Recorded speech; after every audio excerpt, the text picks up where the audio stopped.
So this Pelican case just arrived for me. Normally they're used to transport really expensive tech goods, so pretty keen to see what's inside.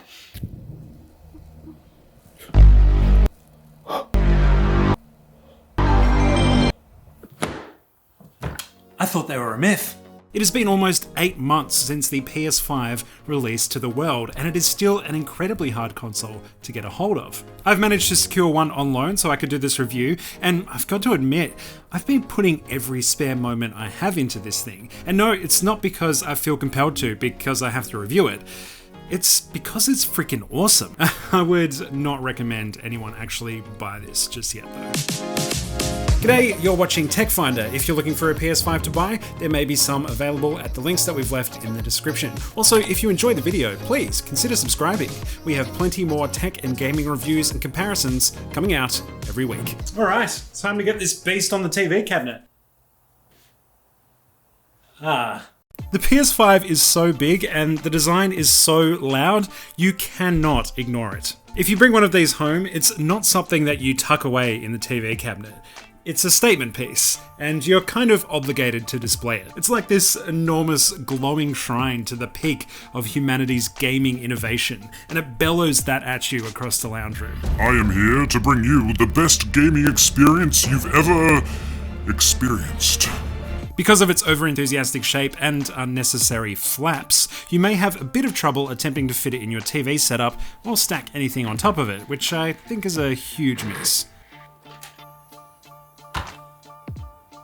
I get the whole ultra-powered gaming vibe that it's going for here, but I'm not a huge fan of sacrificing convenience for aesthetics, especially when it comes to tech. It can hold a couple of Nintendo Switches though. That's pretty cool. Plus, if Sony themselves are screwing up how to display this in their ads, there's something not quite right with this design. Still, if you buy one of these things, you're not living in the real world anyway, are ya? You're living in the virtual world, baby, and this does that mighty well. While not quite as powerful as the Xbox Series X on raw numbers, as you can see from the specs on the screen, it's pretty damn close. The TLDR of all those numbers is that it will improve stuff like the graphics and loading times compared to the PS4. It also allows the console to output up to 4K 120fps and even 8K resolution if you can somehow afford a TV that does that. Now all of that is quite impressive, but as a next-gen console, we're kind of expecting that, right? It's not exactly new or unique. Here's something that is though. The controller. Alright, so I'm about to have my first go on the PS5, but before I do, I should probably come clean to you all. I haven't really sat down and played with the PlayStation properly since the PS2 about 20 years ago. One of the major reasons the PlayStation were always my last choice is the DualShock controller. I just found them to be so uncomfortable, especially compared to Xbox controllers. But with the PS5, that all changes. This new controller brings everything the PS4 DualShock had, including motion sensors, that little speaker, and the touchpad in the center. Sony has also slightly tweaked the shape and size of the controller, and man, does this thing feel good to hold. They've gone for a bit of a chunkier take on a PlayStation controller.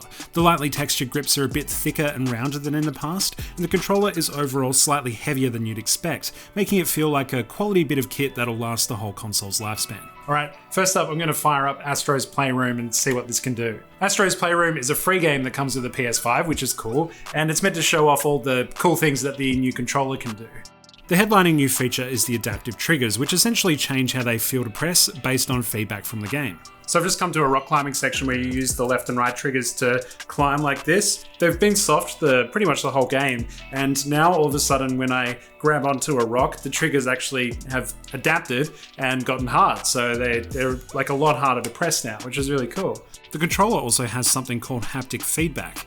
This means rather than that traditional rumble pack style vibration controllers have had for years, this one is able to communicate much more subtle feelings, such as your character walking over different terrains. So now I'm like a little robot thing and I'm rolling around by using the touchpad to push the ball around. But the coolest thing is the haptic feedback actually changes how it feels depending on the terrain I'm rolling on. So right now I'm on some sand, and it's feeling a little grainy. Now I'm gonna roll on over to some grass, and the vibrations just change. So it's kind of subtle, but I'm loving it. That's really cool. And I'm gonna go onto some gravel. Oh yeah, that's nice and smooth. It's the little things, Yeah, love this. It also comes with a microphone inbuilt, so if you don't have a headset and need to chat to friends online, you can do that directly through the controller. If you do that, it will majorly turn down all the haptic feedback in the controller though, I guess so your friends don't hear a bunch of rumbling on the other end of the line. Oh, and of course, it can be used for game input. Oh, okay, so now it's telling me I have to blow into the microphone. I haven't had to do this since, the Nintendo DS in mid-2000s? Here goes.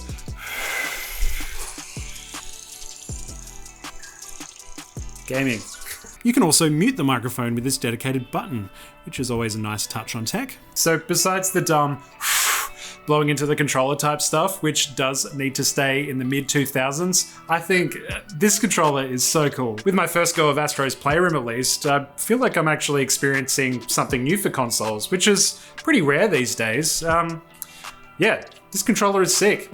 I don't really know how long I'll be excited about the haptic feedback and the adaptive triggers for, because I feel like it could start to get a little bit gimmicky, especially the longer you sort of get used to this controller. But I do think if I went and picked up an Xbox controller or a Nintendo Switch controller right now, I would immediately miss everything that this controller kind of gives me. So that's a really good sign. I think this might be the best controller out there right now.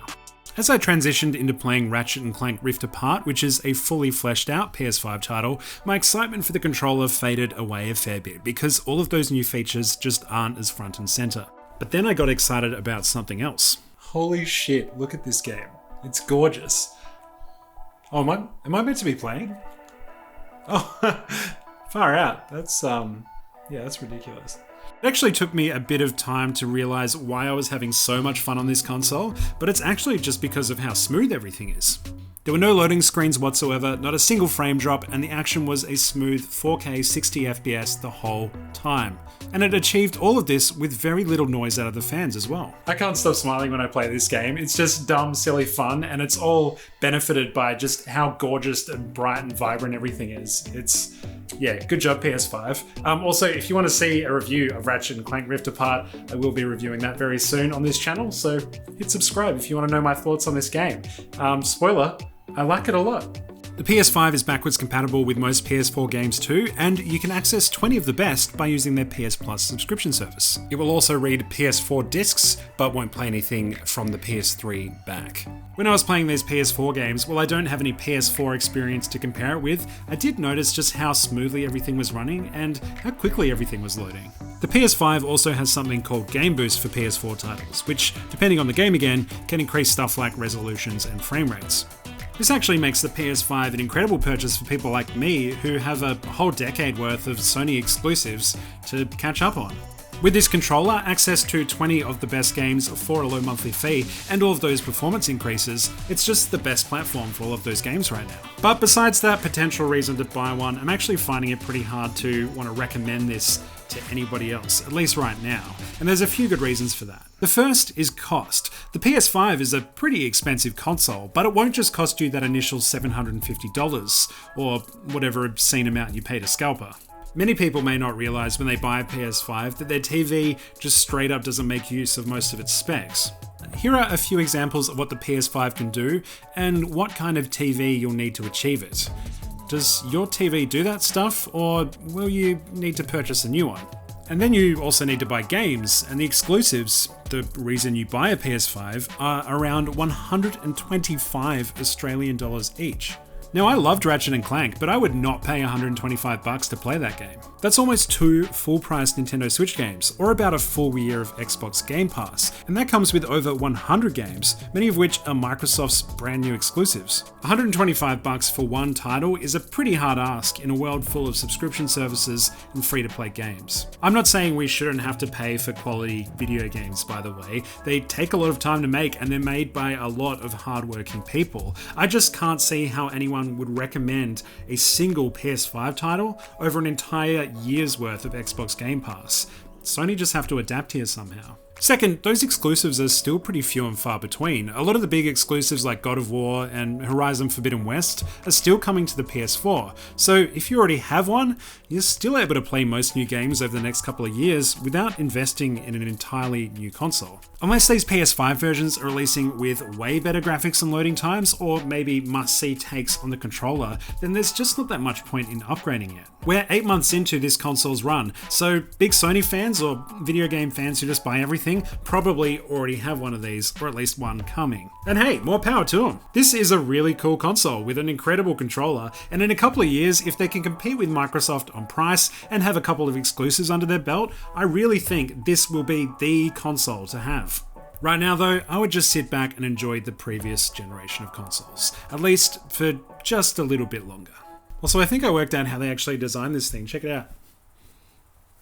Darren would have just rocked up to work one day. Hey guys, do you like my new look? And they were like, boom. Darren, you're a genius. Good work, Darren.